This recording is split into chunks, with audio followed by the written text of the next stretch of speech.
I always felt tired for no reason, which I later found out was actually allergies. Personally, I believe that when you're a doctor that has experienced a medical condition, it makes you a much better doctor at that. GPs can do it themselves. Like they can, if you're confident, you can do it for dust mite allergies and for grass allergies. But I feel like a lot of GPs probably aren't confident the ability to set your own work hours and not having to kind of go through that arduous process of like BPT training or set training. Hello, everyone, and welcome to another episode of Passive Income Doctor. And today we welcome back Dr. Jason Yu. In an earlier episode, we talked about how, high school students can optimize their chance of entering med school. So if that's relevant, please check that out. Um, but in this episode, we're going to be talking a whole lot of topics, kind of what medical school was actually like, and then junior doctor years and GP training, and now even more ventures as well, including obviously co-founder of Mission Med, helping aspiring medical students. So I guess, first of all, do you want to tell us with Mission Med how you went about deciding who to partner up with and, any tips? Because I know there's a lot of doctors out there who are interested in business and entrepreneurship. Yeah, so well, first thing I want to say is business is not for everyone. I think you have to realize that like there are some people who are probably not great business owners, and I've also encountered, some people that I'm like, probably not the best idea and should probably stick to something else because business is tough and it's very self-driven. You have to be very committed to a vision and a cause. So finding the right partners is very important. You have to make sure that you align, that you have the same visions, the same goals, because you don't want to kind of grow a business and then eventually have it fall apart because of disagreements within the partners. That's probably the worst thing. Imagine if you grow a business to a very successful business and all of a sudden, things just fall apart, which unfortunately you can't really always plan for. And sometimes these things do happen because people do change and people do evolve over time. And, the person that they used to be might not be the same person in a couple of years' time. And I've seen that evolve as well with certain people that I've met and trusted in the past, of Mm. course. So I think, yeah, the most important thing is just make sure that you you have different strengths. I think when you have business partners of different strengths, you can focus on different areas. So, whether that's one business partner being better at operations, one business partner being better at the IT side or the tech side, and then one business partner better at the marketing sales side. Because as a business owner or even as a, I guess as an entrepreneur, you need to wear many hats and each person needs to fulfill multiple roles or some of those roles. So I guess from my experience as a Mission Med founder, um, I learned a lot of stuff about marketing, about social media, about I guess managing and leadership because now instead of me doing the teaching, it's me doing the training Yep. of the tutors who do the teaching. Yeah. So that's very different, right? That's very different to just teaching the students because you're training the next generation of, I guess, tutors who, and they represent who you are. So if they do a bad job, it reflects poorly on you. It reflects poorly on your business as well. So you're gonna make sure that it's all about, I guess, also quality control from that point of view. So yeah, there's a lot of effort that put into things, but now it's a bit better given that before I was writing all the material, I was doing, writing all the mock interview questions, doing all the marking criteria, and then one of my partners was doing the formatting. But we've all managed to outsource that now and get other people to do that for us. And yeah, and kind of focusing more on the growth of the business, like how do we get more sales? How do we get more brand awareness? How do we, um, do paid advertising? How do we get more conversions from those? How do we design the website so that students can access the information easily, but also are more likely to kind of join and sign up.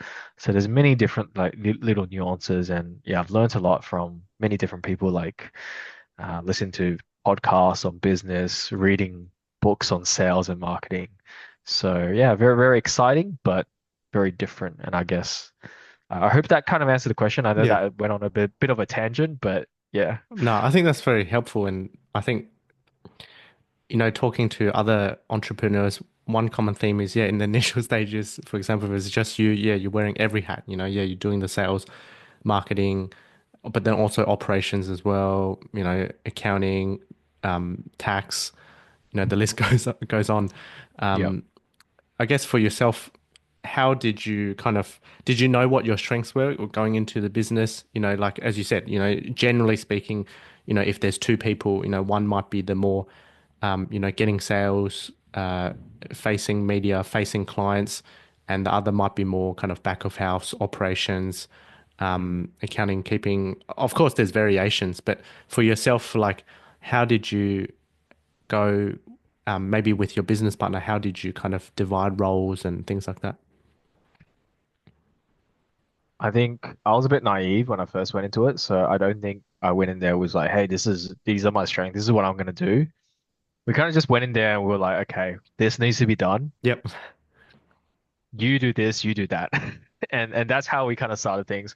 And then we realized that sometimes and then I guess through our interactions with business partners, and I guess they are like quite good friends now, I guess in that sense. We figured out what we're good at, and we figured out what we're not so good at and what we should be delegating. So it takes a bit of kind of adjustment, but I guess we were lucky in the fact that we managed to kind of work things out between ourselves Yeah. and be able to kind of wear certain hats depending on. So for me, I think I was kind of doing a bit of the finances. I was look at the financial aspects. I was I guess for Mission Med, we kind of broke it up into different programs. So I was in charge of the interview program, and then my other business partner, Mukun, he was in charge of the UCAT program. And then Matthew, he was in charge of like website operations. So he hired the whole dev team. He does the email flows and everything like that. And I did the course construction at the beginning. And then I went into hires because I started hiring people. And same with Mukun, he kind of went into hires. I guess we kind of took different roles on depending on the different aspects of the business. Um, but from that kind of learning and from what I learned, I took that on board to my other businesses. And so for my other business now, like for the startup that I mentioned in the first episode, like I'm the CMO role. So I have a very specific role. It's all about kind of quality control. Yes. It's about managing the other doctors. But you still give your input sometimes on, marketing, sales. It's still kind of good to provide that input from what you've learned. But I guess I've left that to kind of the experts Yep. and just make small suggestions here and there. Yeah. Yep. Um, yeah, that makes sense. Like kind of capitalizing what your experiences are, obviously in medical field, and also capitalizing on your strengths as well. Um, all right. So I guess, in our earlier episode, we talked briefly about, yeah, kind of, migrant background, and obviously, medicine, obviously does offer some job security.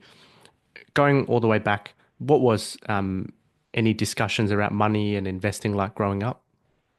None, I'll be honest, because my parents, they always used to say, look, study hard, find a good job, get paid, you live a good life. I guess that came from a mindset of, I guess, scarcity, because I guess when they grew up, they went through the whole, like my dad went through the famine, like the Mao Zedong famine, and many people kind of died from that, right? So he always came from like I guess from a perspective of scarcity, like we have to make sure that we have enough, saved up, have enough to live on, because literally, like sometimes he would be like he wouldn't eat Hmm. for certain days because there's just no food available. So he was very lucky to survive that, and I guess that's the mindset that I grew up with because your parents are probably your biggest role models because they're Yes. around you every day, right? So I guess that kind of mindset was instilled in me at that point. So being very frugal, not spending and wasting money. I remember my dad would park, in free parking and Yes. walk a long distance not to have to pay for parking. Yeah. We didn't go on we rarely went on any kind of international holidays. Like the holidays we went on were to visit family back in China. I was very fortunate to have an auntie that took me to some holidays overseas, but on the most part, like I never really I can't recall going on an overseas trip that's not China with my dad at all. So yeah, so he was very frugal, and he scrounged and saved um, Did they work and like multiple jobs or once in Australia or do they start their they own business they or? yeah, they started their own small business. Obviously they didn't have the kind of expertise in like marketing sales, so they kind of just had their own small business, just selling clothing, Mm. equipment, and I think lingerie at the time as well. And those printed t-shirts, Yes. that's making a comeback now. Uh, yeah, they used to sell those, and I remember when I was young, like I would because they can't afford a babysitter, right? Like, Yeah. and I was too young. I actually go with my mum to the store that they had. I remember being at Haymarket. So on the ground floor, they used to have these kind of wooden carts, Mm. and I think my parents rented one of those wooden carts, and they would do those printed tees for people, t-shirts Yep. for people, and I just remember like going up to the top floor, because right now it's time zone, but in the past it was actually called Galaxy World. And I remember just spending my time there watching the games and people play games. And like, I didn't have money. So I would just watch people play games. Like, I didn't have any money Yeah. to spare to actually play the games myself. Like, I would Yeah. rarely do that. I just remember watching other people play games. Yeah. So I guess that's and look, I didn't have I would say, look, my childhood was like, I enjoyed my childhood. I don't think I didn't feel any different because that's all I knew, right? Yeah. And I played outside a lot with my neighbors. We had a lot of kind of social gatherings with other friends and their kids. So that's all I knew. I didn't know a more opulent lifestyle. So I was happy at that time. And on the most part, I got, we still went out, did things. Obviously, we didn't like spend too much money. Like we didn't go to the movies a lot, Mm. for example, or go to like theme parks or stuff like that, where you had to spend a ton of money. Like we would just go visit parks, beaches, like those things. I still recall, and I still enjoyed spending time with my family, but definitely not a very different position to when I'm in like what I'm in now. Yeah. I'll have So to it say. sounds like there was a lot of, save money, be frugal, don't waste food, don't waste money. Yeah. And then, but there was no much talk about business or investing. Yeah. No, I know that they had their own small business, but yeah, I don't think they themselves had the knowledge and know-how from that point of view. And yeah, and the whole kind of adage of eat every single rice. Like you cannot Yeah. leave a single piece of rice in your rice bowl. I remember that very clearly. Yeah. And so obviously went to selective high school and then entered medicine after I think you did an undergraduate few years at University of Sydney. What was medical school like? And then, yeah, what was medical school like? Look, I have to admit, like I probably wasn't the most motivated and driven individual when I was younger, even in my early, I guess, adulthood. I guess medical school, I mean, getting into medical school taught me a lot about, being committed and being kind of uh, pursuing a goal and reaching for it. And I knew that if I did try hard, I would make it. Once I entered medical school, I have to say, look, I did, I was better, but I wasn't the most studious. Much like kind of, I guess, high school, I was like a terrible student. I would cram exams, but medical school is better from that point of view. I enjoyed it. I guess I just saw it as like hoops to jump through, and I just you just had to pass the exams and then you'll kind of graduate and then you pick a specialty and then go from there. Like I didn't really plan it out. I didn't really Mm. think far ahead in terms of, this is the specialty I want to do. Guess one thing that came to mind when I was in medical school is like I'll just have these constant thoughts about like, this system is kind of crap. Like why are things done like this? Like I'll be like, this is not efficient. Like why do people do this? And then sometimes I'll get the answer like it's always been done like that. And I Can you think guess of an example? Like like I remember when I was an intern, like PowerChart. Mm. Terrible software, right? It's terrible. And I'm just like, isn't there any better software to use than PowerChart? I mean, it does the job, but there could be improvements. And also, I also implemented certain things like when I joined the RMO association Mm. is like we used to have pages, uh, right? And you get paged, and then every term the pages would change, and they have to update the list of the doctors on the pages, and sometimes that doesn't happen. So then you end up not knowing which page it belongs to, which department or which doctor, and you end up calling like random departments, just trying to like figure out who to speak to, right? Like to get consults or stuff like that.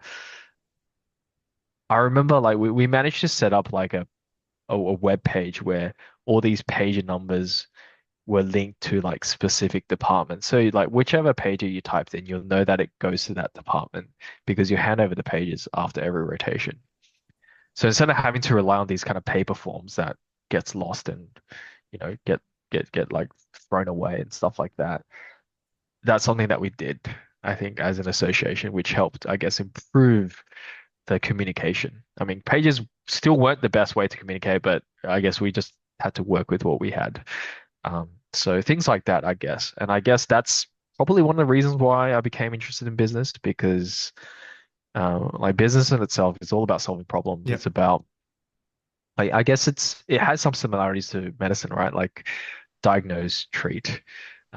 So same with business. Like you come up like there's a lot of problems that arise when you do business and you have to come up with solutions. You have to think of novel ways to address those things.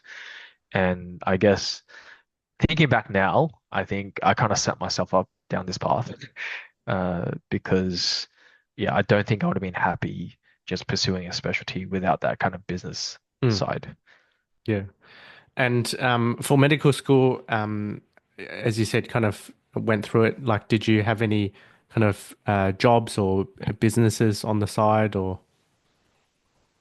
Yeah, so I guess my main focus was kind of medical school interview teaching at that point. So I taught for many years. I taught a lot of students during that time, and managed to achieve like pretty good results with most of my students. So So that this was kind was of my this was were you like third year student teaching a first year student? Is that what or so it was also like a third year student teaching like someone who wanted to get into medicine. So like okay. either Yep. Yep. like a high school student High or school. like an undergraduate student in another degree who wanted to pursue medicine. Yep. I actually ended up getting like some students who like already did law, who were like lawyers who like practiced law already, and then like crazy, like some of my students like PhD students, like a whole kind of variety of different backgrounds, which is I found very fascinating when I speak to them, ask them about their jobs and life. So that was kind of what I did. I also did a bit of kind of teaching. Like I said, like teaching was something that I actually enjoyed. So I taught a little bit kind of primary school as well, just to make it easier for myself because I didn't really want to teach high school. Because at that point I probably forgot a lot of things I already learned in high school. So then I Yeah. was like, okay, what's easy to do and what can make some decent like money so that I can use that money to like go on holidays and buy Yes. stuff. So Yep. yeah, that's what I did. Yeah. And yes, obviously medical school has the HEX debt associated Oh with it gosh. as well. Um, all right. And so then you finish medical school and you did, internship residency. Do you want to tell us about those years? Yeah, so internship and residency at Blacktown, Center of Excellence, of course. It actually wasn't too bad for me, in my opinion. I think I think it gets a lot of bad rep, but in my personal opinion, I guess I had good terms. I had good registrars. Most of my consultants were good. I guess there was a couple that I was like, but most of my consultants were very good. So I think I got very lucky with the terms that I had. And I guess I knew at that point that I wasn't too sure whether I wanted to pursue a specialty at that point or whether I wanted to just exit the system and do my own thing. I think I've always been very and like independent in that regard. So I think that's the reason why I went into GP training and eventually to kind of exit the system because yeah, I just didn't want to be part of the system where I have to kind of always be at the whim of someone who's higher than you, I guess. Whether that's good or bad, I don't know, but that was me, and yeah, managed to finish relatively on time as a junior. But like then again, I try to be very, very efficient. Like I guess in that way, I probably it probably impacted my learning because I probably didn't do as much learning from that point of view because I just got all my jobs done and finished on time Yep. and then went home. So I didn't really have to stay late a lot. Like maybe like I would say like only probably a couple of days a year where I had to stay back, maybe 10 days a year max where I stayed back. Pretty much every other day I finished on time. So, which is actually pretty good. But like I said, it did come at a cost to learning more about, I guess, medicine at Yeah. that point. And what Yeah. was, when you were in medical school, maybe you had a, idea of what being a doctor in the hospital system would be like versus when you actually were a doctor in the hospital system. Was there any kind of surprises or shocks or differences? Yeah, I think it's just the whole backlog, right? Like with the specialty training. Like you spend years being unaccredited registrar, and then there's still no guarantee that you'll get on the training program. You have to work like slave away, work weekends just to kind of impress the bosses so that you Mm. can get a reference on your CV. How many, so the doctors or registrars or advanced trainees ahead of you, how many hours do you think they were working a week? Oh geez, probably like 70, 80 hours. Mm, 70, 80 hours. Like I mm. remember one of my registrars, again, she's amazing. I think she's an oncologist now. I still remember her name is like Rosemary Herbib. She's like such super gun, but I just remember like but one of the consultants would like come around at like 4 o'clock or 3 o'clock. I'm like, that's ridiculous. Like, how do you get any jobs done at that time? Like, it's already at the end of the day. Like, everyone's going home. And I guess that consultant just left a really bad taste in my mouth because like it's very inconsiderate, not just for the registrar and the junior doctors that are working under her, but also the patient. I mean, if you're delaying things getting done for the patient stays longer in the hospital as well. And I think just her clinical acumen also probably wasn't that sharp. So I guess there was multiple things that I didn't really like about her as a doctor. And yeah, like the registrar would like stay behind, rounding with her at like 5 o'clock, and she'll be like, "No, no, you go home, you go home," because yeah, she didn't want me to kind of stay behind and have to like just follow her around and she would do all the jobs herself. Like she was just that amazing of a registrar. Like I really respected her for that. She took it on the chin like a champion, but she definitely worked so hard and like yeah, probably not necessary, but Mm. like what are you going to do? You're not going to tell the consultant to be like, hey, come earlier. Yeah, yeah. I Yeah. think that's one thing, yeah, in medicine, especially medical school, and then, in training, there's a lot of sacrifices. Obviously other industries, they have their sacrifices and work hard too, but yeah, I think healthcare is a unique one. You're working so many hours, fatigue management, but then at the same time, try to avoid making mistakes because dealing with yeah, patient lives, at the end of the day. Yeah. Yeah, that's right. So were there a few specialties you were considering and I think you did hint at, eventually ending up on GP, partly to exit the hospital system, but Was there kind of other specialties you were considering, and what made you decide ultimately on general practice? I think I did consider urology at some point, but I think what turned me away from surgery was I always felt tired for no reason, which I later found out was actually allergies, and which then Mm, kind of segued me into allergy medicine.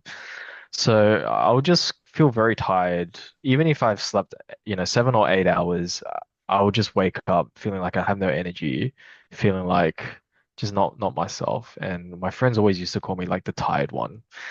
And in hindsight, I didn't realize that it was the allergies causing all this. So I have really bad grass and dust mite allergies, thanks to my mom, but I don't blame her. So then I realized, I think at that point, like in my life, I was like, God, I just feel too tired. Like, there's no way I can work as a surgeon because you're required to be on call. You have to wake up in the middle of the night, go to surgery, do things, go back home, and to still be expected to work like an 8 a.m. shift or something, which is mm, ridiculous. But that's the expectation at the time, right? So I was like, no, I can't do that. There's no way. I'll probably like just fall asleep and fall into the patient as I, that's probably the worst thing that can happen and be kicked off the program anyway. So yeah, so that was one of the reasons why I actually decided against surgery. Although I think in hindsight, um, I enjoy working with my hands. So if I still was to pick a specialty, I'll pick something procedural. So if it wasn't surgery, it would probably be like gastro. I think I really enjoyed my gastro term, and but we all know how competitive gastroenterology is. So again, I decided against that because of BPT training. So I think eventually I landed with GP just because one, it gave me the flexibility to do other things and explore other things, and two, um, it it allows you to kind of pursue special interests within that general medicine domain, right? So you don't have to practice general medicine if you don't want to, which I guess it didn't occur to me too much at the time, but I think mainly I exited mainly due to the freedom and the ability to set your own work hours and not having to kind of go through that arduous process of like BPT training or set training. Because I knew I probably won't be able to survive that with my allergies. yeah. Well, I guess it was probably a good segue then. With the allergies, was that kind of the reason behind developing being a GP with special interest in allergies? And then second part to that question would be, how did you go about kind of pursuing further, I don't know, diplomas or studying or upskilling? Yeah, look, I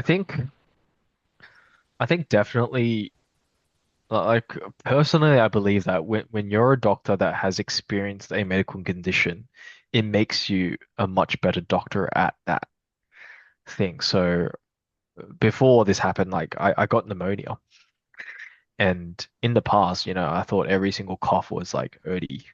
But after I developed pneumonia and experienced the symptoms myself and like was on the other side of the coin and then got over it after taking antibiotics, I then reflected on my own kind of situation, learned more about the disease, learned more about kind of, the signs that would differentiate that from an OD.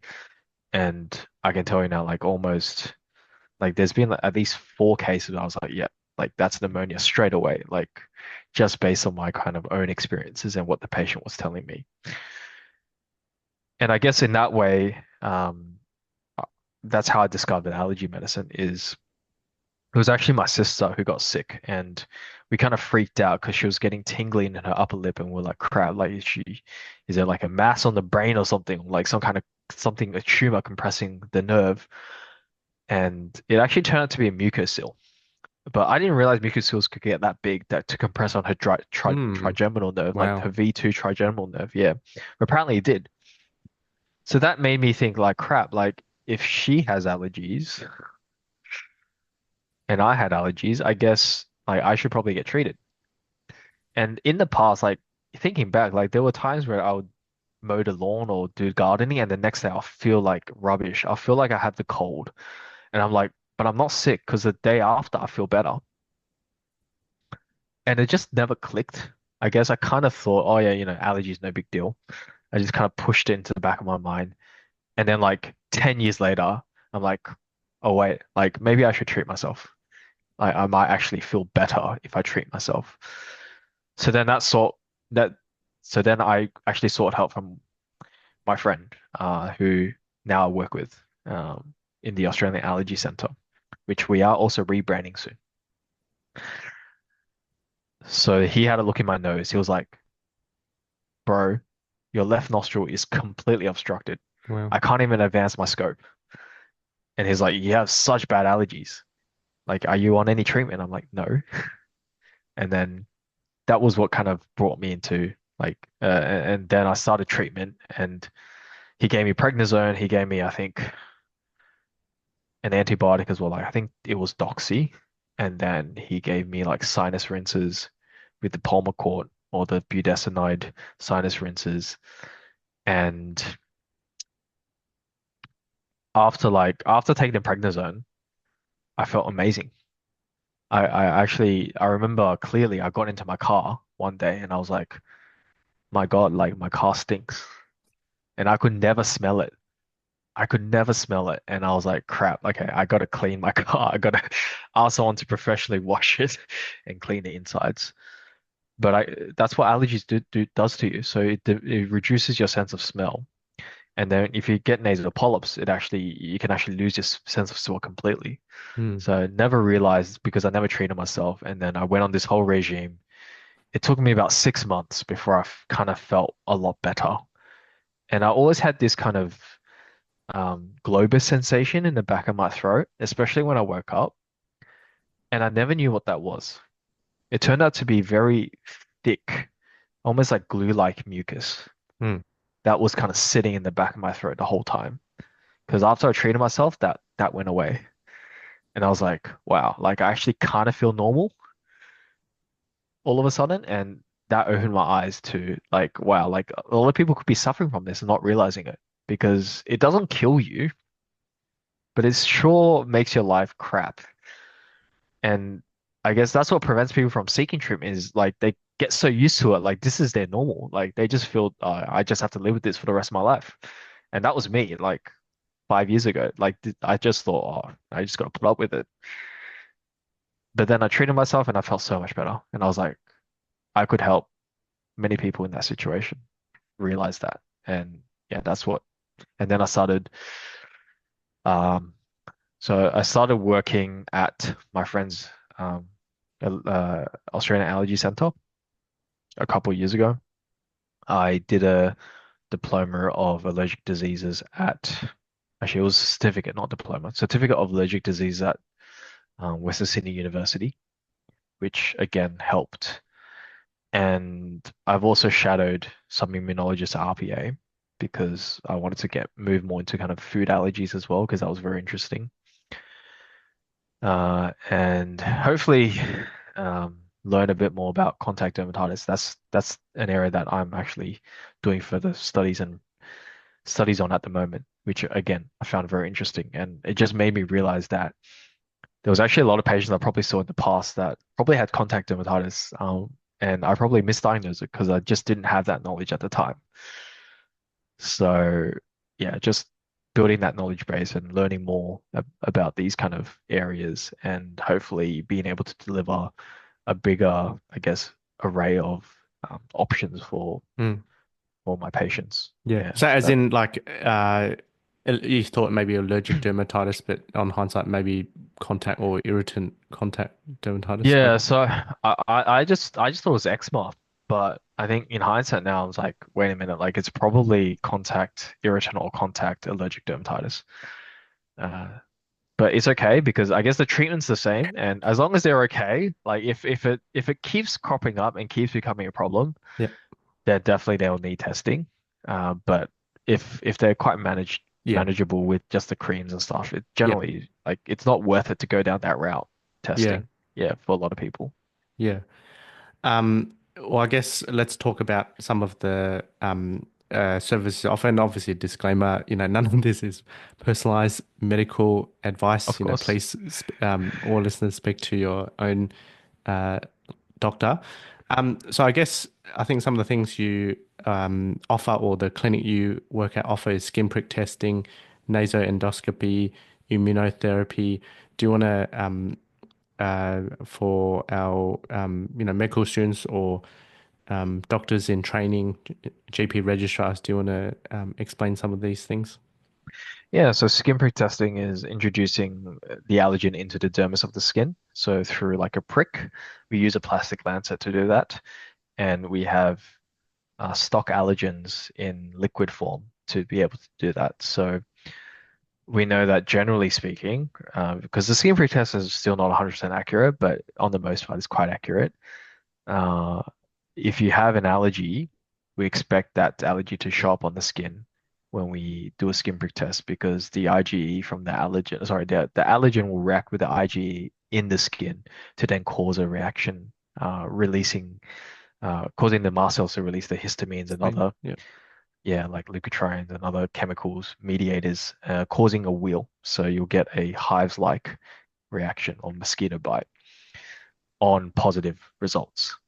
Uh, uh, that's what skin prick testing is in a gist. There are a lot of technicalities to skin prick testing as well. That's why I don't usually recommend anyone to do it because I've seen it done wrongly as well. Like there has been like old immunologists and even some GPs who do it who unfortunately don't do the right thing. And because you do get false positives, you do get false negatives as well. Mm, And they give advice just based on a simple test result, which is not always true. So you have to always marry the history to the test results to be able to give the patient the best kind of information. So never rely on the test alone. I've seen this with older immunologists as well, which is a bit scary. But anyway, I digress. What was the next thing? nasoendoscopy. So nasal endoscopy. So the beauty of kind of allergy medicine is you kind of act as the boundary between an immunologist and ENT surgeon. So an immunologist would usually won't perform a nasal endoscopy. So I guess you have that ability to do like I mean technically immunologists can, but many choose not to do so. But nasal endoscopy is actually not too hard to learn and it's quite easy to I guess develop that skill. So that assesses the nasal passages. It checks, so there are signs where it suggests that there might be allergic rhinitis. I hate using the term hay fever, so I'm going to use allergic rhinitis because that's the technical term for it. So allergic rhinitis signs might be like cobblestoning of your turbinates, turbinate hypertrophy, turbinate swelling, turbinate edema, essentially. Middle turbinate edema is actually very sensitive for allergic rhinitis. So if you have a really swollen middle turbinate, that's very sensitive for sensitive test, I guess, sign for allergic rhinitis. And nasal polyps. So going back on, like I found nasal polyps in about four patients that probably would have missed it, or like probably five actually patients that would have missed it otherwise if we didn't check. So again, nasal polyps could usually arises as a result of the inflammatory process from the allergies. So that's nasal endoscopy in a nutshell. And sometimes, people might come in with kind of throat irritation or Yes. throat kind of symptoms as well. So you can actually go all the way down to the back. For kids, you can assess the adenoids. And for some adults, look, a retinoid kind of cartilage swelling, I sometimes assess for because sometimes the rhinitis is actually not caused from allergens. So I've actually found, again, a handful of cases where the rhinitis is actually caused from reflux and GORD. So they're getting aspiration all the way into their nasal pharynx Wow. and their nasal passages, and that's causing an inflammation. And so I had a lady, a pretty old lady now, very lovely old lady. I think she's in her 50s and she had this chronic cough for like, I think 20, like 10, 15, maybe 20 years. So it's a long, long time. She went to like cardiologist, she went to respiratory doctor, she went to so many different ENTs, she went to another allergist, which I won't name, but so she went to so many different people. No one could diagnose her with what was wrong with her, but I ended up doing a reflux scintigraphy scan on her and it showed uh, pulmonary aspiration of reflux and also nasal pharyngeal contamination and into the sinuses. So she just had a chronic cough from like reflux, really. Um, so yeah, she went through a whole process, but we managed to find that was the cause because we did all the allergy tests. Everything came back negative, Mm. and I feel like yeah, that sometimes I guess checking the back of the nose. I think in her case, she did have a bit of kind of swelling in the retinoid. So I was like, is this postnasal drip or could this be reflux? It's not a very sensitive sign for reflux, but I guess if the history fits, I think it could help you kind of come to that diagnosis as well. So nasal endoscopy in a nutshell, quite useful, because it also determines how I would treat the patient with nasal rinses or just with the sprays. So if there's a lot of obstruction, I tend to use the rinses more than the sprays, or I use decongestants with the nasal sprays because that works better. Mm. Yep. Yeah. And what about immunotherapy? Yeah, immunotherapy is, it's been out for a long time. Um, it is so basically it's training your body to get used to the allergen, right? It's training your body to not react and tolerate the allergen. So changing an IgE response to an IgG4 response. That's what it does. So it's building that tolerance. So it takes a lot of time. First of all, I mean, GPs can do it themselves. Like they can, if you're confident, you can do it for dust mite allergies and for grass allergies. But I feel like a lot of GPs probably aren't confident because they aren't confident at managing the side effects from these medications sometimes. Or there's no way for them to assess I guess, the efficacy, or Mm. sometimes they don't treat the patient, they don't treat the patient aggressively enough because once you give those tablets, you're literally giving the allergen. So patients are going to patients are going to get worse before they get better. Yep. So recently I had a patient, dust mite allergy on skin prick test. We started her on these oral immunotherapy tablets. She did pretty well initially, but then she started really bad reactions. Like she actually felt her throat was actually closing up. She didn't call the ambulance, but I didn't think it was like an anaphylactic reaction, but it was, kind of encroaching on that point. So we had a long discussion and I actually had to readjust her immunotherapy dose to cater for her symptoms because everyone responds differently. Some people can tolerate it really well, some people not so much. So it's a very customized medication, which is, I guess, customized for each patient's individual, I guess, profile and allergen profile. So some people might only react to grasses, some people might only react to cats, and sometimes you can mix it if you like as well when you start to go into a custom route of things, which I Mm. do sometimes for patients, because they want both to be treated. They don't Mm. just want one to be treated. So And when you yeah, say so do a side lot of effects, do you mean kind of like urticaria and worst cases anaphylaxis? Is that what you yeah. mean? So worst case anaphylaxis, angioedema, urticaria, swelling, localized swelling, Mm. depending on where you inject and where you dissolve the tablets as well. Yep. Okay. And just briefly, rhino light therapy and then also Haytox.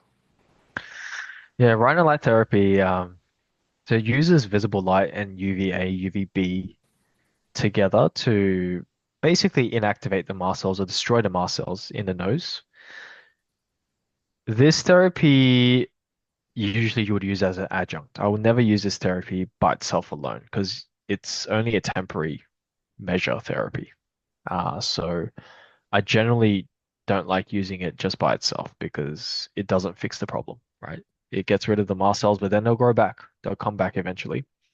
So you should be using it with other treatments, or if this patient's symptoms are quite bad, you could potentially use it to see if you can help manage the symptoms a little bit more.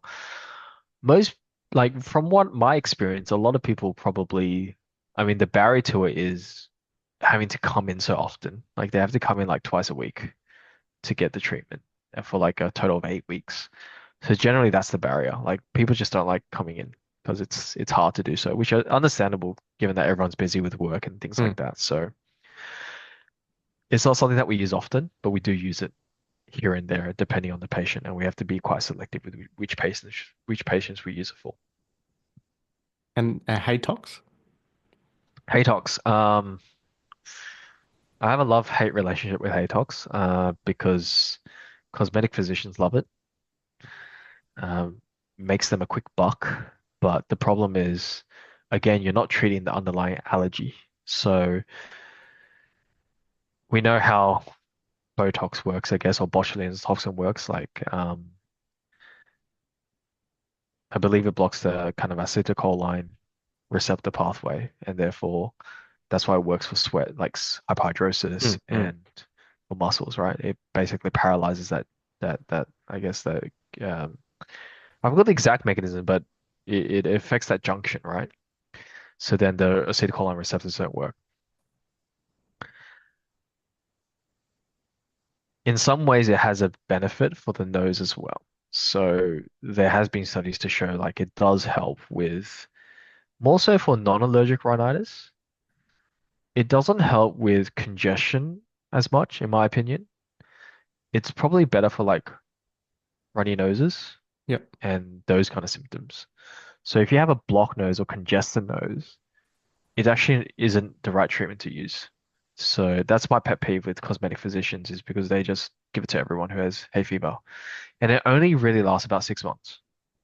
So you're not treating the underlying cause, you're not treating the inflammation, you're not treating the nasal obstruction, and then you're giving the patient a false sense of hope that this will cure their disease, which it's not going to. And then they have to keep coming back and they have to keep paying like a few $100 every Yeah. 6 months, which is great for their pockets, but it's not great for the patient Yep. because you're not fixing the problem. The other thing I want to mention real quick is actually we also do rhinomanometry now as well, which again I have to put on my website, and tympanometry, which is good for kind of eustachian tube dysfunction and middle ear infusions and things like that, which can again happen with allergies because the eustachian tube can block up from allergic rhinitis. But rhinomanometry, I've actually found this recently quite useful because what I found is that a lot of ENT surgeons they don't have that interest in allergies, so then what they do is they recommend patients to go for surgery quite quickly, like get the adenoids out for kids and then shave the turbinates down for adults. Mm. But the problem is like the nasal airflow goes up and then down. So it doesn't go in a straight path. So even if you shave off the bottom turbinate, if your middle turbinate is still very swollen, your nasal airflow is still really poor.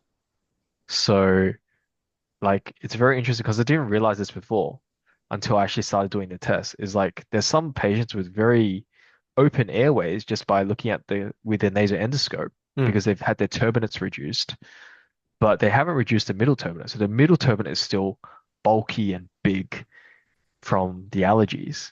And the rhinomanometry shows like really bad obstruction. And it's counterintuitive because when you're looking with the camera, you're like, I can see the back of the throat. Like it looks like your nasal airways are fine, but it's actually not. So that's actually a really good test that I utilize quite often now. And sometimes patients or parents won't believe me. So I had a patient last week who was like, who just uh, like their child was like 7 or 8 years old, and he was saying, I have nasal obstruction when I sleep. Parents were worried because he was sniffly all the time, sneezing, lots of rhinorrhea. And then the dad was like, "Oh, man, it's nothing. It's nothing. It's nothing." And then we did the rhinomanometry, and like everything was just congested and blocked. And dad was like, "Oh, okay, maybe we need to treat him." Sometimes parents are quite reluctant because of the medications we use, like the steroids. But I guess the flow-on effect of not treating it is poor quality sleep, especially with dust mite allergy, and that can go on to affect your behavior, your concentration, memory, a lot of things because sleep is so important. And Mm. the other thing I think a lot of people miss is mouth breathing can cause facial deformities as well, which I think a lot of GPs don't know about. Yeah. Interesting. All right. So I guess finishing up, obviously on this podcast, talk about doctors and finances. One thing I look to improve is, yeah, a lot of colleagues kind of not taking an interest or too time poor to take an interest in their finances. So I guess for yourself, like when did you start investing and like what got you into investing? I guess it started probably around internship. Um, I think that one of those finance companies that sponsors events Yep. came to the hospital and was like, hey, by the way, like you should invest with us. And naturally, I didn't have any financial experience at the time. My parents weren't the best financial advisors, or I guess they didn't have that experience either. So I was like, you know what? Like maybe it's a good idea to get their opinion on things. So then they had a financial planner and everything. So I spent a few years with them, and then I read The Barefoot Investor, Mm. and then I'm like, wait a minute, like these guys are charging me it was like a 1 point something 1%. percent fee. Yep. And I was like, if I invested $2 million, eventually in Mm. stocks with them, like they're gonna be taking like what, like 20K Mm. in fees, like 20K plus in fees every year. And I was like, that's insane. Like that doesn't make any sense to me. And then I compared their performance with the market and they actually underperformed. Like the Was market this performed. was this like a managed fund or something or?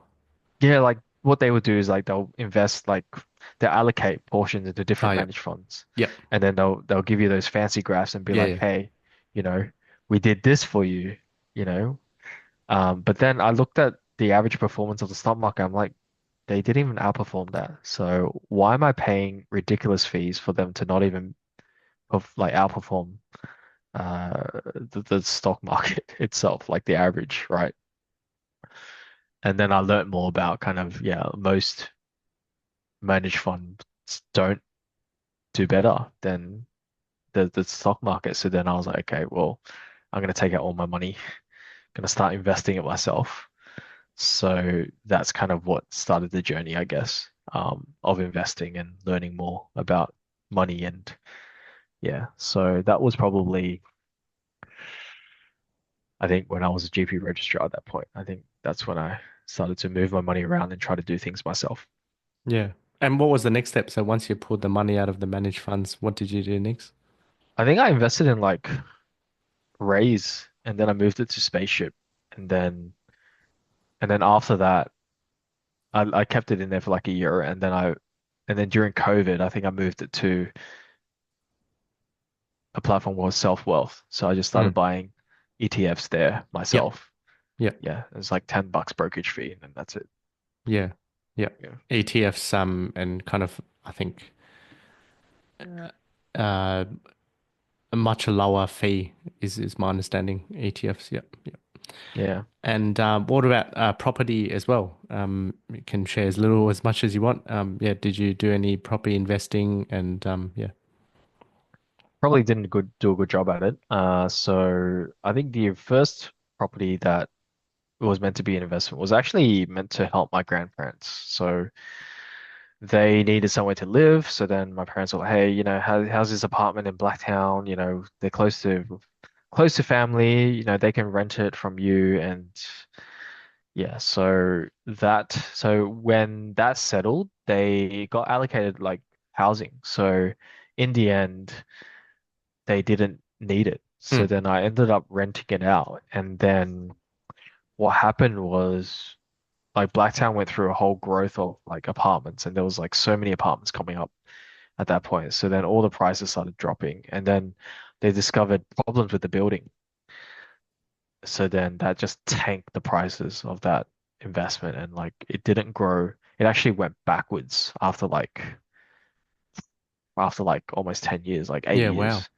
It Yeah. actually went backwards. Backwards in 10 years. Yeah. Backwards in like, yeah, 10 years. So that was really sad, because if I bought a house, it would have doubled in that time, even in Blacktown, right? So Mm. yeah, that was very disappointing. Um, so I guess that was, I guess, a major lesson learned in that regard. But I guess I never put as much effort into that side of things. I think all of my efforts were kind of focused on the business side Yep. more so at that time. So that's why I really didn't like think too much of it. I didn't really do any research. I didn't do any kind of due diligence, which I probably should have. So yeah, I guess nowadays, like that's something that I haven't really been focusing on as much. Again, focusing on the business side, I think once I have cash flow established, hopefully from the businesses, then I might start to kind of diversify more to kind of investing into other things. So Yeah. yeah, that's the plan. Yeah. And yeah. And I guess for our listeners, yeah, who might be, junior doctors or GP registrars considering the first investment property, I guess for that one, I guess maybe he was buying the wrong, maybe it wasn't the wrong time and cycle, but yeah, maybe the wrong asset class, as you said, lots of other apartments oversupply. Was there any other kind of red flags, if any, at the time, or looking back, was there anything you think could have done better? And yeah, I'd be curious. I don't know if you're legally allowed to talk about the defects in the building. I guess we're not naming the building, but yeah, obviously it's common knowledge as well that in the last 10 plus years, a lot of building defects, not just units, even houses as well. But yeah, I'd be curious to, how did you choose? I'm sure you would have had a choice of a few apartments at the time, and what made you choose that one? And is there anything, you think might have done differently? Yeah, I think the choice was mainly made on the location for the convenience. It wasn't made to be like, oh, this is an investment property for you. So I think it just turned out to be that way because of, Yep. I guess, family circumstances. So yeah, that for me was a like I don't think I would have done anything differently because again, like I said, that wasn't it wasn't purchased with the intent of being an investment property. Mm. It was purchased with the intent of, helping my grandparents essentially. Yeah. But obviously now in hindsight, I think, yeah, definitely the asset class matters. Also, the whole kind of debacle with poor quality construction. That's a big thing now happening everywhere, not just with apartments, but with houses as well. Yeah. Newly built houses, which What is were some of the issues with that apartment or apartment I block? th I think there was water leaks. Um, there was also there were also concerns about the structure itself. So they actually had to hire engineers, like Structural external engineer. engineer, Yeah. yeah, structural engineers to actually come in and assess it. I think they were talking about like from memory, they were talking about like issues with that they couldn't get the reports about certain materials that they use like internally. Like they were like, we actually don't know what's actually being used, like whether that's the right thing that was used internally without having to like knock down part of the wall to actually look inside visually. Like I was like, wow, like this is actually really bad. So that was, yeah, so there was some major concerns at the time. Yeah, but then Was that a yeah, that's reason, what a factor towards selling it? I think yeah, you said you yeah. held I it for about 10 years. Yeah. yeah, that was one of the reasons I'm selling it. So yeah, the strata was like insane because of those kind of How much was needs to Strata? How much do you remember? God, it was like there's like special levy. I think special is like 4 to 5K Per year or per per quarter? quarter Per quarter. per quarter. Yeah, it was like ridiculous at that point. So I was like, shit, like yeah, better cut my losses now. Yeah. Okay. And then also maybe it was to sell to try and enter other assets and that sort of thing. Yep. Yeah, so I was looking at kind of my principal home Yep. of residence at the time. So I was like, hey, it's probably time to Yep. just Makes sense. get rid of it from the books. Yeah. Yeah. Yeah. Awesome. And I guess you said plan moving forward is yeah, kind of build up the business and then using that cash flow to invest more, whether it be property or ETFs.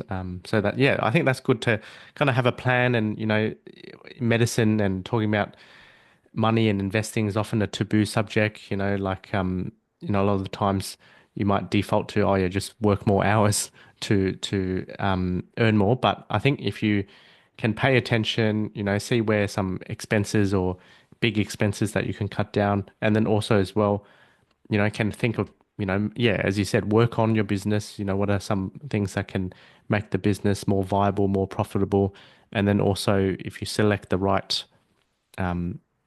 what I found, yeah, if you select the right investment properties, for example, you can make, yes, you have to sacrifice some time upfront to select it, but then if you select the right one, it pays dividends as well.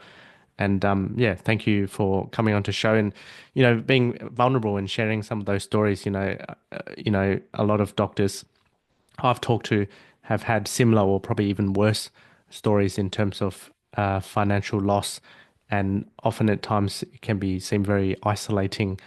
And think only you're in that position, but I think I want more doctors to share their financial wins, their financial losses, and yeah, Yeah, no, thanks Dan again for having me.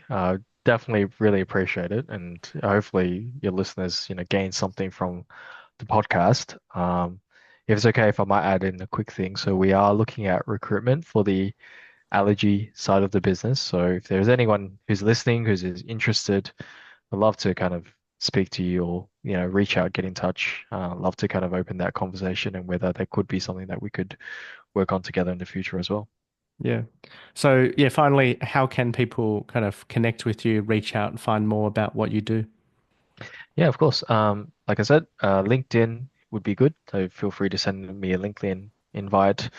You can also check out my website. So there is a form on the website. Feel free to kind of make a submission and please forgive me if I don't see it, but I will usually get around to those messages and emails. It goes to one of my other emails, my professional email, which I don't always look at, but I will definitely get around to it. So feel free to make that submission and yeah, be happy to reach out. And if you see me around or if you can also check where I work if you just want to reach out there. Happy to start a conversation. So yeah, not fussed. Yeah. Awesome. And thank you everyone for tuning in to another episode of Passive Income Doctor. I'll see you on the next one.